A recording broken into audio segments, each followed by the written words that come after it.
बिस्मिल्लाहिर्रहमानिर्रहीम अस्सलाम वालेकुम फ़ीमेल सब में खुशामदीद। मेरा ईद का जोड़ा तैयार हो गया है। ये ड्रेस ना अब मैं ईद पे पहनूंगी। वैसे मैंने ईद पे नहीं पहनना था, लेकिन अब जब ये तैयार हुआ है ना, और ऊपर से कलर भी इतने मज़े का लाइलेक सा कलर, गर्मियों के लिहाज से बेहतरीन उम्दा, तो मैंने सोचा जी इसे ईद पर ही हम पहनेंगे। तो इसकी फ़ुल स्टिचिंग एंड कटिंग आपके साथ शेयर करूँगी। शर्ट का भी तकरीबन मैंने जो है ना ढांचा वो बना लिया है, बस अब इसकी जो डिज़ाइनिंग है वो बाकी है। तो फुल ड्रेस जो है नेक्स्ट वीडियो में आपके साथ शेयर करूँगी डाई दुपट्टा के साथ। तो यहाँ तक ना सिर्फ ट्राउज़र का है। आज मैं आपके साथ जस्ट ट्राउज़र का डिज़ाइन शेयर करूँगी कि मैंने कैसे इसको स्टिच किया। अच्छा, 4 तहें आपने ट्राउज़र की लगा लेनी है। मैं हमेशा ना डिफरेंट तरीक़ों से अपने ट्राउज़र की कटिंग करती हूँ, लेकिन यहाँ पे किस तरह से करी हूँ वो आपके साथ शेयर करती हूँ। वीडियो थोड़ी सी स्पीड में रखी हुई है, इसलिए मेजरमेंट्स जो है ना वो जल्दी पहले मैं बोल देती हूँ। ये मीडियम से लार्ज के लिए है। 38 लेंथ है मेरी ट्राउज़र की, और मैं यहाँ पर 42 का मुझे कम से कम भी मार्जिन चाहिए कपड़ा, ताकि मैं इलास्टिक और पांचे के लिए रख सकूँ। पांचा मैंने यहाँ पर ज़्यादा फोल्ड नहीं किया क्योंकि मैंने नीचे लेस लगानी थी, तो मैंने इसीलिए पांचे से कपड़ा जो है ना वो बाद में कम कर लिया था, ताकि मेरे पास एक्स्ट्रा कपड़ा आ सके डिज़ाइनिंग के लिए। 13 इंच यहाँ पर मैं निशान लगा रही हूँ। इलास्टिक के लिए ऊपर कपड़ा मैंने फ़ोल्ड कर दिया है, क्योंकि अक्सर मैं भूल जाती हूँ। देन 15 मेरा आसन होता है, और यहाँ पर मैं 14 पर निशान लगा रही हूँ। अच्छा जी, ये वाला 13 था, 13, और आसन जो है वो मेरा, उसकी जो लंबाई है वो 14 इंच पे रखूँगी, और जो मुझे विड्थ चाहिए नीचे से वो 15 पर। ये वाला मेरा 15 का निशान मैंने लगा लिया। 13, 14, 15, ठीक है जी। ये मैं अपना साइज़ मोस्टली रखती हूँ। इससे कम हो भी जाए तो ठीक है, लेकिन मोस्टली मैं लूज़ ही रखती हूँ। देन उसके बाद इस तरह से आपने इसकी यहाँ पर शेप बना लेनी है, थोड़ा सा इसको राउंड इस तरह से दे लेना है। और अच्छा, मैंने 14 लेंथ रखी थी। अब जब ये राउंड होगा तो इसके बाद मेरी मेजरमेंट एग्जैक्ट 15 ही आएगी आसन की, जो कि मुझे बैक का अपना आसन ना 15 चाहिए होता है। तो पांचा यहाँ पर निशान लगा लूँगी। 11 इंच पर मैंने पांचा रखा है अपना पूरा, और 11 इंच पर पांचे का निशान लगाने के बाद इसे हम इस तरह से यहाँ आसन के साथ मैच कर देंगे। और नोक बनानी है, बिल्कुल सीधा मैच नहीं करना, इसी तरह नोक ही रखनी है जो हमारी बनी हुई थी। इसकी सिंपल कटिंग कर लेंगे। ऊपर आसन जो इलास्टिक का कपड़ा है ना, वो हमेशा मैं इसलिए पहले फ़ोल्ड कर देती हूँ कि अक्सर ना मुझे पता नहीं चलता, बाद में भूल जाता है कटिंग करते वक्त। अच्छा, ज़रूरी नहीं कि ये कटिंग, ये मेरा क्योंकि अपना ही सूट है तो मैं इसी तरह से इसको कट कर रही हूँ। कभी मैं दूसरी तरह से कट कर लेती हूँ, जिस तरह से मुझे कम्फ़र्ट हो वैसे ही। अब इस पे डिज़ाइन ऐसा था, तो मैंने इस पे साइड्स वाली कटिंग, और पहले छोटी और फिर देन वो बड़ा, बैक साइड बड़ी, उस तरह से नहीं रखी। लेकिन इसमें भी कटिंग इस तरह से होगी कि आपकी फ्रंट छोटी ही आएगी साइड की कटिंग के बगैर। अब आपने क्या करना है जी, तहों को खोल लेना है, और सिर्फ 2 तहें जो फ्रंट साइड की है ना उन्हें आपने सामने रख लेना है, यानी कि जो पहले 4 तहें लगी थी उन्हें ओपन करते हुए। 12 इंच मेरा फ्रंट होता है, तो वहाँ से नापते हुए 12 इंच पर, 12 के बाद 13 और 14, 2 इलास्टिक का छोड़ते हुए 15 इंच पर यहाँ पर मैंने इसकी कटिंग कर ली है। सॉरी, 14 इंच पर तिरछी कटिंग कर ली है, ताकि फ्रंट जो है ना वो हमेशा लो रहे बैक साइड से। और देन मैंने यहाँ पर इसकी डीप कटिंग कर ली है। डीप कटिंग इससे मज़ीद भी हो सकती है, लेकिन गर्मियाँ हैं तो बस जैसा, मतलब मैं अपनी मर्ज़ी से अपनी कटिंग कर रही हूँ। तो यहाँ पर ये मेरा फ्रंट और बैक दोनों मेरे कट हो गए। सिर्फ फ्रंट साइड जो है ना उसको मैंने डीप कट भी किया है, ताकि फ्रंट पर ज़्यादा कपड़ा ना हो, और लो भी किया है उसे 2 इंच, तकरीबन 1.5 इंच। अच्छा, अब जो भी मेरे पास कपड़ा बहुत ही कम था, यहाँ पर जितना कपड़ा था ना उसको फिर मैंने कोशिश की है, उसी में मैंने इस तरह से 2.5 इंच की ये स्क्वेयर्स बना ली थी, और इनको इस तरह से डिज़ाइनिंग मैंने इसकी की है। इसकी वीडियो मैंने अपलोड कर दी हुई है, अगर डिटेल से देखना चाह रहे हैं। यहाँ पर फिर भी मैंने स्पीड से लगा दी है कि जो सिलाई करते रहते हैं उनके लिए तो एक ही झलक में उन्हें पता चल जाएगा कि क्या मैंने किया है। तो इस तरह से ना आपने इनकी ये पेटल्स बना लेनी है। इसकी डिटेल वीडियो का लिंक भी लगा दूँगी, और वैसे भी आपको जो है ना चैनल पर मिल जाएगी, और यहाँ पर भी अगर समझ सकती हैं तो ठीक है। तो लेस मैंने इस तरह से बना ली थी, फिर उसको कट करके नीट कर लिया। पूरी जितना मेरे पास पॉसिबल कपड़ा था ना उसकी मैंने इस तरह से लेस बना ली। अच्छा, मुझे था कि अब लेसिस को समझ नहीं आ रही थी, मतलब डिज़ाइनिंग करना भी, मतलब सिलाई भी खुद ही करना है, कट भी खुद ही करना है, फिर उसको डिज़ाइन भी खुद ही करना है कि क्या करना है। फिर उन चीज़ों में जो घर में ऑलरेडी मौजूद ही हैं तो घंटों लग जाते हैं। तो अच्छा, यहाँ पर इलास्टिक का कपड़ा कैसे मैं अपनी यहाँ पर लगाऊंगी वो आपके साथ शेयर करती हूँ। तो ये मेरी फ्रंट साइड है, मैं फ्रंट साइड से हमेशा इलास्टिक स्टार्ट करती हूँ। फ्रंट साइड से इस तरह से कपड़े को बिल्कुल बारीक बारीक रखते हुए फ़ोल्ड करती जाऊँगी, जितना मेरा इलास्टिक का मार्जिन है उतना।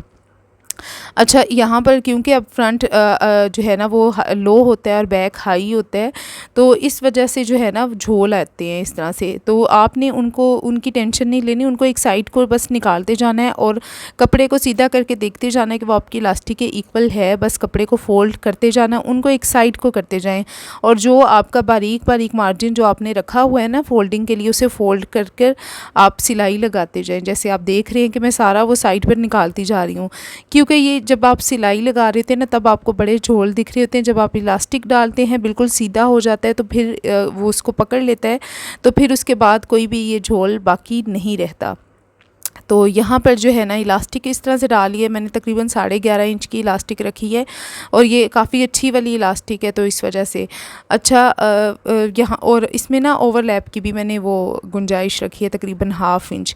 तो यहाँ पर मैं अपनी इलास्टिक हमेशा इस तरह से डालती हूँ और अब यहाँ पर मैं इन दोनों को ओवरलैप करके ना इस तरह से रखते हुए सिलाइयाँ 2-3 पक्की लगा लूँगी और उसके बाद कपड़े को बैलेंस कर लूँगी। फ्रंट साइड पर मैं चुनटे हमेशा थोड़ी सी कम रखती हूँ और बैक साइड पर ज़्यादा जो कपड़ा है ना वो बैक साइड पर ले जाती हूँ चुनट्स का।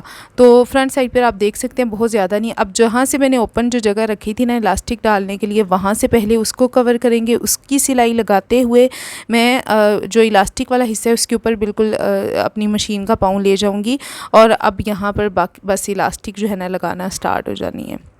अच्छा, पिछले दिनों मैंने जितने भी कपड़े सिए ना सारे खड़े होकर सिए।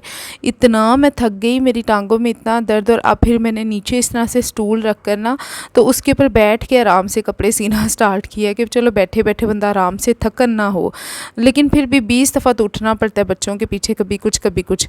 अच्छा, वो जो लेस मैंने बनाई है ना अब उसको लगाने की बारी है, क्योंकि मैंने कपड़ा बचाने की कोशिश में बिल्कुल नीचे पांचे में कोई एक्स्ट्रा मार्जिन नहीं रखा हुआ, लेंथ बिल्कुल पूरी पूरी है, इसलिए बिल्कुल बारीक सी फट्टी यहाँ पर मैंने इसकी ना अंदर को इस तरह से फोल्ड करते हुए नीचे लेस रखी और उसके नीचे फिनिशिंग के लिए ये इस तरह से पलटावा सा लगा लेना है। अच्छा, पहला जो स्टेप है ना अलग अलग करना भी ठीक है जिनको मुश्किल है, लेकिन बिल्कुल अगर आप पहला जो है ना बस एक दफ़ा मशीन के पाँव जो है ना वो इस कपड़े को पकड़ ले, पहला स्टेप अगर हो जाए ना तो आगे बिल्कुल ईजी है, बिल्कुल सीधा सीधा चलता जाएगा। तो यहाँ पर पहला वाला मैंने वो रख लिया और उसके बाद बस खींचते जाएँ कपड़े को और अपनी सिलाई लगाते जाएं।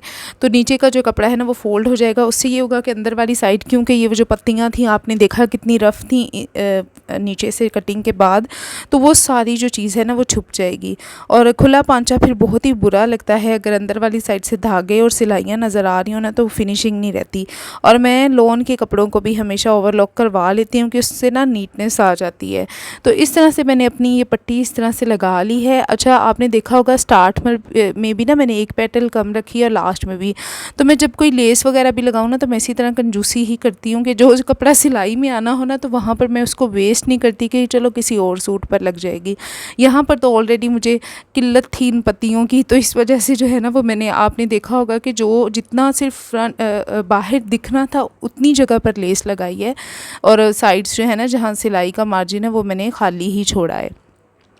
और फिर इस कपड़े को नीचे पलट लें, तुरपाई भी कर सकते हैं। यहाँ मैंने फ़िलहाल सिलाई लगा दी थी कि बाद में उधेड़ कर तुरपाई हो जाएगी, क्योंकि मुझे इसे कंप्लीट करना था, इसलिए कि सिलाई वाला काम ख़त्म हो जाए ना तुरपाई तो बंदा लेटे लेटे भी कर लेता है।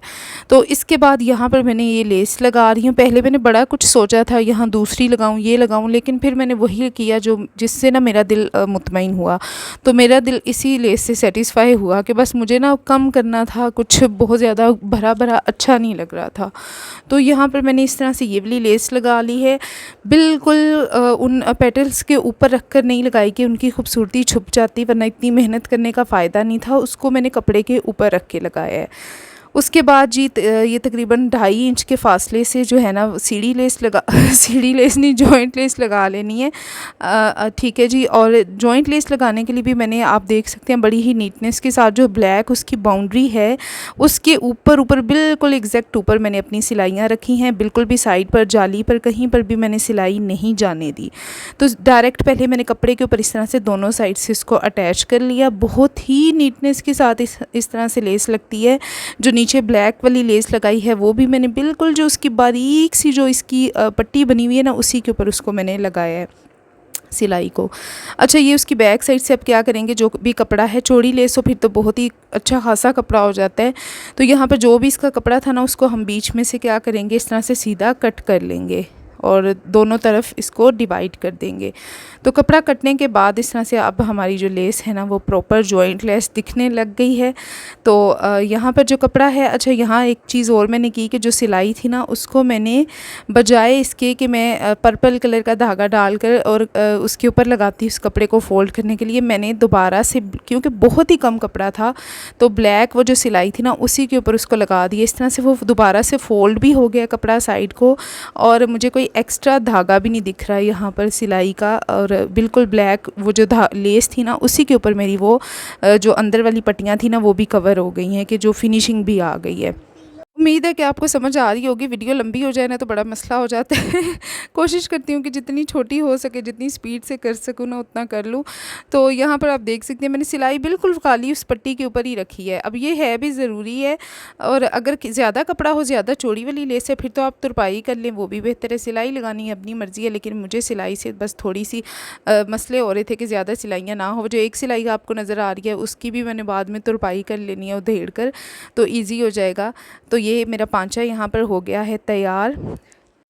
अच्छा, मेरी कोशिश थी कि मेरे पास ना कपड़ा बस कम पड़ गया था, वरना जो डिज़ाइन मैंने अपने माइंड में रखा था, मैंने इन पेटल्स की ना 3-3 4-4 लेयर्स लगानी थी, तो वो मैं नहीं कर सकी क्योंकि कपड़ा बहुत ही कम पड़ गया था। अच्छा, ये भी एक बाद में मैं इस तरह से एडिशनल करने लगी थी, लेकिन इसको अब मैंने ऑप्शनल रख दिया, दिल किया तो करेंगे, नहीं तो नहीं। इतना भी बहुत प्यारा लग रहा था, एक तो ये कलर ही बहुत प्यारा है, और जब मैंने इसको साथ लगाया और पहन के भी देखा ना, इतना प्यारा ये लग रहा है ट्राउज़र ना, बहुत ही प्यारी ये पेटल्स लग रही हैं। तो बड़ा ही डिफरेंट, सस्ता सा, इंतहाई सस्ता और यूनिक सा जो है ना वो आपका ईद का ड्रेस बन जाएगा। इस डिज़ाइन को फॉलो करें। स्लीव्स पर कहीं पर भी, मेरे पास कपड़ा कम था इसलिए सिर्फ पांचों पर ही हो सके, वरना स्लीव्स पर और कहीं पर भी आप कर सकते हैं। तो ये मेरा ड्रेस है, ठीक है। शर्ट की स्टिचिंग के लिए आप नेक्स्ट वीडियो का वेट करें, उसमें फुल ड्रेस का शेयर कर दूँगी कि शर्ट कैसे स्टिच की, और यहाँ पर जस्ट ट्राउज़र था। तो बस आपसे बस इतनी ही दरख्वास्त है कि वीडियो लाइक ज़रूर कर दीजिएगा, चैनल ज़रूर सब्सक्राइब कीजिएगा अगर सब्सक्राइब नहीं किया हुआ। कुछ इस तरह से मैं लगाना चाहती थी बट नहीं लगा सकी। अब किसी और ड्रेस पर ट्राई करेंगे इस तरह से। तो अल्लाह हाफ़िज़, अपना बहुत सारा ख्याल रखिएगा और दुआओं में याद रखिएगा।